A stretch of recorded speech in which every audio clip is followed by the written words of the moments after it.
4000 femmes ont pris part à cette course dénommée la Gabonaise, avec pour point de départ et d'arrivée la tribune officielle du bord de mer. 5 km à parcourir pour lutter contre les cancers féminins au Gabon et en Afrique.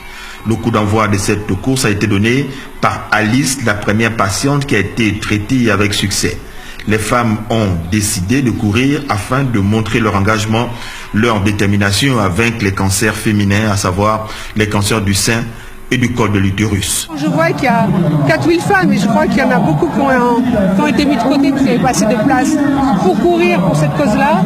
Ça me donne une énergie folle, une énergie de continuer. Quand je vois Alice, qui aujourd'hui est à côté de moi et qui bientôt elle aura sa maison. Voilà, j'ai la chair de poule et qu'est-ce que vous voulez dire? En tout cas, je le fais avec le cœur et je sais que Alice et toutes les femmes qui ont couru aujourd'hui ont donné de leur cœur. Donc on donnait de l'énergie positive pour les malades.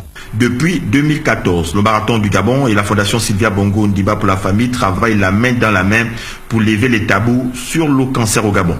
Pour la deuxième fois, le Marathon du Gabon offre une plateforme interactive, féminine et positive à la Fondation Sylvia Bongo Ondimba dans le cadre de son programme « Agir contre le cancer ».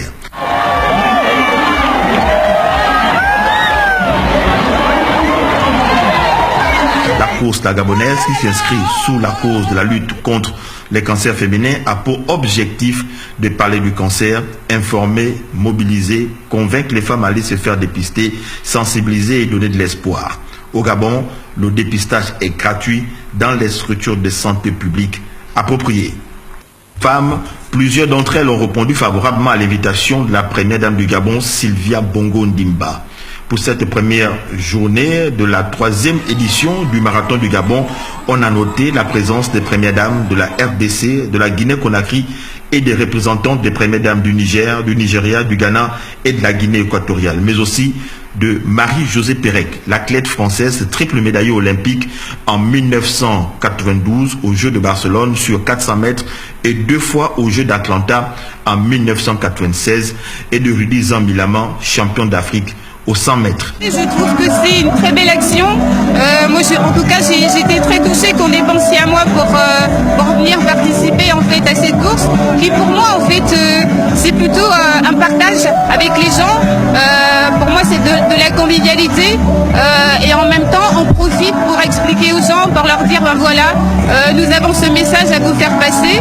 Et voilà, je trouve que c'est formidable. Je félicite la première dame du Gabon pour son initiative, aider les femmes à prévenir les cancers chez les femmes, c'est-à-dire les cancers du sein et du col de l'utérus, parce que tout le monde sait le fléau que c'est, que ça tue des jeunes femmes. Donc il faut passer par l'information afin que les gens se préservent ou puissent se guérir à temps. Ce marathon symbolise vraiment la lutte contre le cancer. Parce que lorsque nous commençons la course, nous avons plein d'espoir. Et puis au fur et à mesure qu'on avance, c'est difficile. Et avec l'espoir, l'espérance, nous sommes arrivés à bout. Le cancer, c'est la même chose. Il ne faut pas perdre espoir. Certes, c'est une maladie qui est difficile, mais avec les soins, l'espérance, on peut y arriver. Pour la 3e fois consécutive, c'est la jeune Nienzi Audrey qui a remporté la course avec un temps de 18 minutes 16 secondes. Le chef de l'État, Ali Bongo Ondimba, a rehaussé l'éclat de la cérémonie du bord de mer. Il est venu encourager et féliciter ces femmes pour leur audace à vaincre les cancers féminins au Gabon et en Afrique. Les 3 champions de la course la gabonaise ont reçu leur trophée des mains des premières dames du Gabon, de la RDC, de la Guinée-Conakry et du directeur général du groupe Olam Gabon. 3 temps forts ont dominé cette visite. D'abord, l'accueil que la première dame Sylvia Bongo Ondimba a réservé à ses invités. Un accueil qui a eu lieu au hall du CHU d'Angondje. Le centre hospitalier universitaire d'Angondje est situé au nord de Libreville, dans la commune d'Akanda. Ensuite, la visite guidée à l'Institut de cancérologie de Libreville. La structure compte tous les services destinés à un patient qui souffre d'un cancer. C'est le fruit d'un partenariat stratégique entre la Fondation Sylvia Bongo Ondimba pour la famille et la Fondation Lala Salma du Maroc. L'ICL est une structure unique au niveau de la sous-région d'Afrique centrale. La visite de la délégation à la maison d'Alice a constitué le dernier temps fort. La maison d'Alice a 5 zones. La zone de vie, la zone de service, la zone technique et les bungalows. 10 bungalows, soit 2 chambres par bungalow. Au total, 20 chambres. Tout le monde a répondu pour l'aide et c'est vraiment un projet de partage. Si ça peut se faire ailleurs, c'est tant mieux. Les familles sont à côté. Des malades, on a envie de se soigner. Si on s'occupe d'eux, s'ils sont importants, je crois que ça aide aussi de se soigner. Alors, on n'est pas médecin, on ne va pas guérir, mais en tout cas, on accompagnera.